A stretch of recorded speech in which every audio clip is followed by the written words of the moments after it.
कहानी की शुरुआत होती है एक नए सवेरे से। एक ऐसा सवेरा जहां अहाना और अर्जुन पहली बार अपने सपनों की ओर कदम बढ़ाने वाले हैं।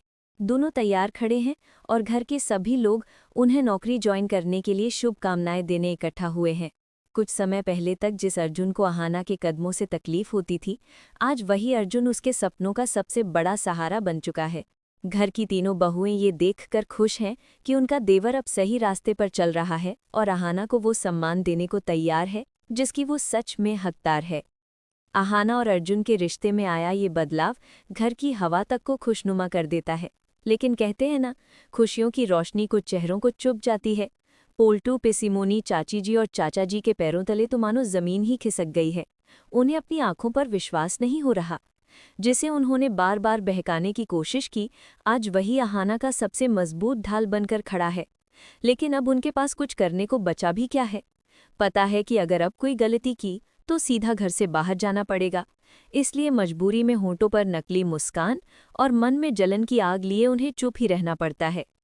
पर उनके चेहरे शांत हों या झूठी मुस्कान से भरे, दिल में उठता तूफान किसी से छुपा नहीं है।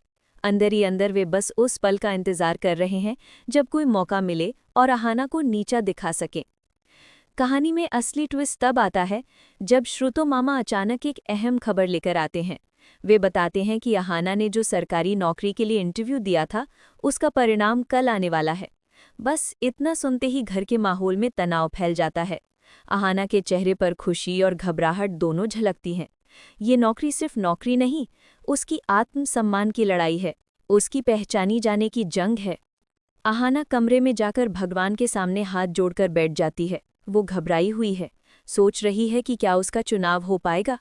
इंटरव्यू जिस समय हुआ था, उस समय उसकी जिंदगी में तूफान मचा हुआ था।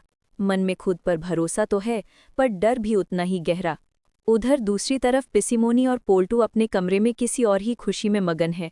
उन्हें पूरा यकीन है कि अहाना फेल होगी और वो पहले ही उस अपमान की खुशी मनाने लगे हैं जो उनके हिसाब से कल होने वाली है।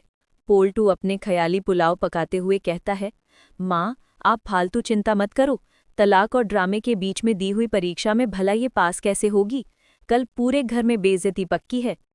पिसिमुनी भी बेटे की बातों में आकर खुश हो रही है, जैसे अहाना की हार उनकी अपनी जीत हो। शाम ढल जाती है। ऑफिस से थका हुआ अर्जुन जब कमरे में आता है और अहाना को उदास बैठा देखता है, तो बिना कुछ कहे वो सब समझ जाता है।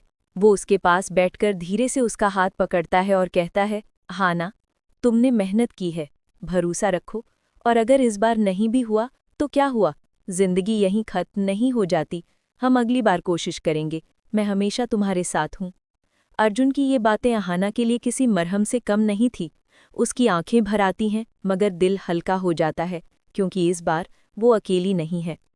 रात बीतती है और अगले दिन का सूरज एक नई उम्मीद लेकर उगता है। परिणाम आने में सिर्फ 1 घंटा बाकी है। पूरे घर में सन्नाटा है, इतना कि जैसे समय स्वयं ठहर गया हो। सभी लोग हॉल में बैठे हैं। अहाना की धड़कनें तेज हैं, हाथ ठंडे पड़ चुके हैं और नज़रें बार बार घड़ी पर जा रही हैं। लेकिन पिसिमोनी की फितरत तो वही है, वो चुप कहाँ रहने वाली थी। अर्जुन को तनाव में देखते ही ताना मार देते हैं, छोटू, कल तक तो तू इसकी नौकरी के खिलाफ था, चाहता था कि ये घर में रहे, रोटियां बनाए, और आज इसके रिजल्ट का तू ऐसे इंतजार कर रहा है जैसे नौकरी तुझे मिलने वाली हो। सच में इसने तुझ पर जरूर कोई जादू टोना किया है। तू तो पूरा जोरू का गुलाम बन गया है। पिसिमुनी की ये जहरीली बातें हवा में तैर जाती हैं। दुर्गा देवी कुछ बोलने ही वाली होती है, लेकिन अर्जुन इशारे से रोक देता है। वो आगे बढ़कर पिसिमुनी की आंखों में आंखें डालकर शांत लेकिन दृढ़ आवाज में कहता है, बुआ, ये जादू नहीं, ये समझ है। अब मुझे अपनी गलती का एहसास हो चुका है। मैं गलत था। मैं अहाना के पंख काटने की कोशिश कर रहा था, उसे पिंजरे में रखना चाहता था। लेकिन अब मैं बदल गया हूँ। अब मैं उसे उड़ते हुए देखना चाहता हूँ। उसकी जीत में ही मेरी जीत है।